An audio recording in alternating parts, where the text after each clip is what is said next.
Much.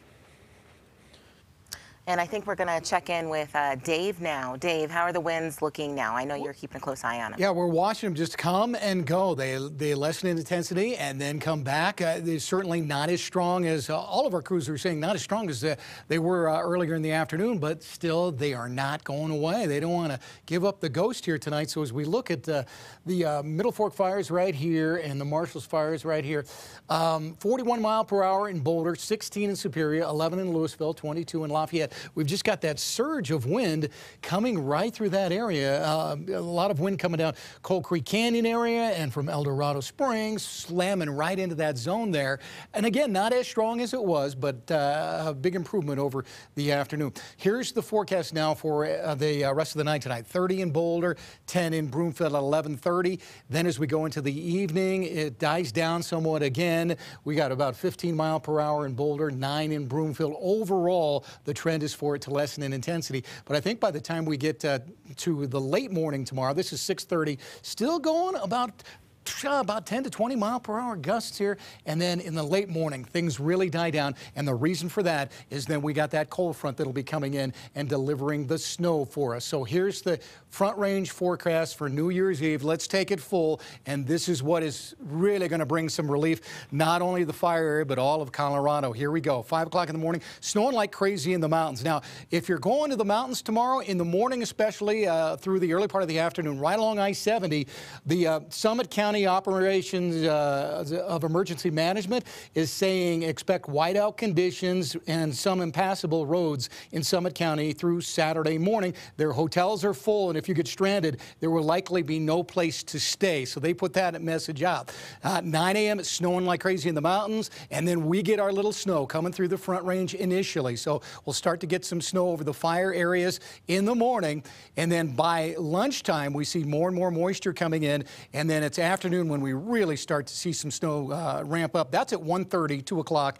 Into the afternoon rush, we have heavy snow going on around the Denver metro area, continuing through the night. That's at 8 p.m. tomorrow night. And then after midnight, that's when it starts to slow down a little bit, but we still will have some snow off and on all the way through New Year's Day morning until it breaks up in the afternoon. So here we go on the snow amounts. Now, for the Denver metro area, I'm looking for the snow to start to arrive probably after the lunch hour as flurries and then really start to ramp up by the afternoon rush. 2 to 6 inches of snow here. If that happens, that'll be the biggest snow we've seen so far this season. Then from parts of Broomfield, up to Boulder, up down to Evergreen and Conifer Bailey, 5 to 10 inches of snow in that location there, sliding through. Now we look at the mountains. This is the future cast for the mountains. Big, heavy snow coming through in the morning, and wind gusts in some mountain locations could go 40 to 50 miles per hour. Okay, it's going to lessen on the Front Range, but increase in the mountains tomorrow, and that's what really could be problematic if you're traveling through the high country in the morning tomorrow. And then it picks up, and as far as snow goes, into the afternoon, and kind of you could generally see the heavier snow transitioning to the Front Range and the eastern plains by the time we get into Friday night and Saturday, although the mountains will continue to see snow all the way through New Year's Day up there. So there's a look at that. And we also, let's go back to this map and let me show you what we're expecting.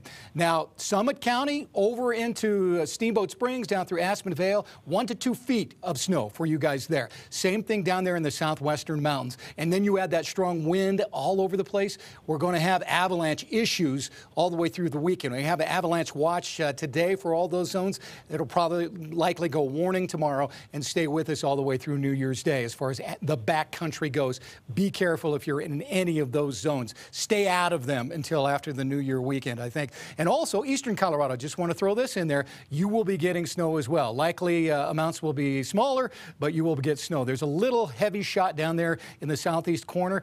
As that storm moves out, you might get a 3 to 6 incher there down in Springfield and Baca County down there.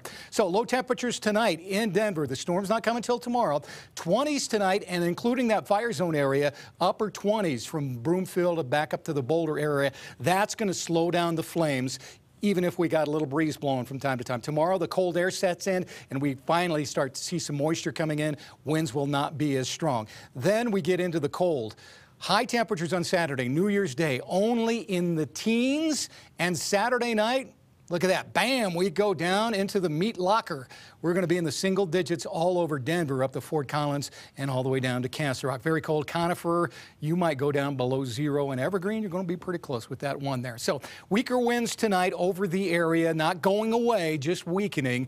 And then tomorrow, snow develops as we get in the morning. I'm not looking for snow in the metro area till after lunch.